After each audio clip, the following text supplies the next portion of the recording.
kazai selang tinania parong puinan no sange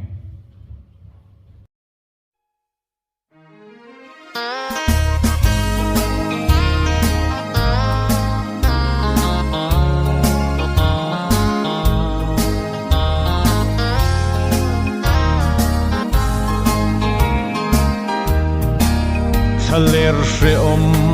buai na rama ka kong ni tin min shuai chin tu sual na thipui them na tui phone daural angin lo sang ma se katanin hum him na lepo ka kulbing sang nang inisi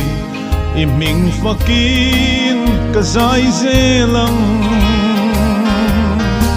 lungoy na lim na sangber thamuan na kim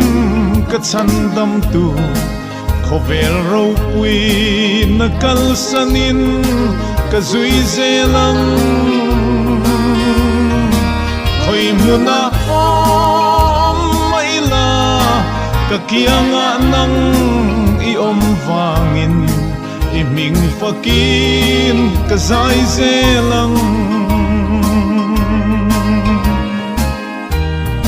ringlo mile suan sual te karan ikong thiang lim ma min shuain ka khwal zin kum le hun bi te min veng himin min shuai zel trin lungay na mi tui sur chunga imai chama kalau kalin lungoy na le dam na min pe lungoy na le lim na sangber thamuan na kim katsandam tu khovel ro pui na kalsanin kazui zelang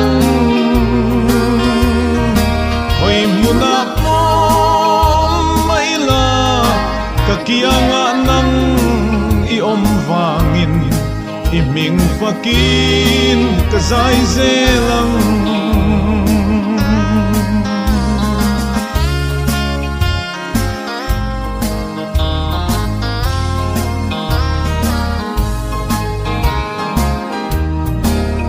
ka khwal zin na lei ina hian i thu thiang hlim ka hla ni hek tu le do tu te karan i ming thiang hlim ka fak zelang mi tingaya finain ka chandam tu i kam chuaki katharautan damna ani lungoy na lim na sangber thamuan na kim katsandam tu khovel ro pui na kalsanin kazui zelang hoy muna om maila kakianga nang iom vangin iming fakin kazai zelang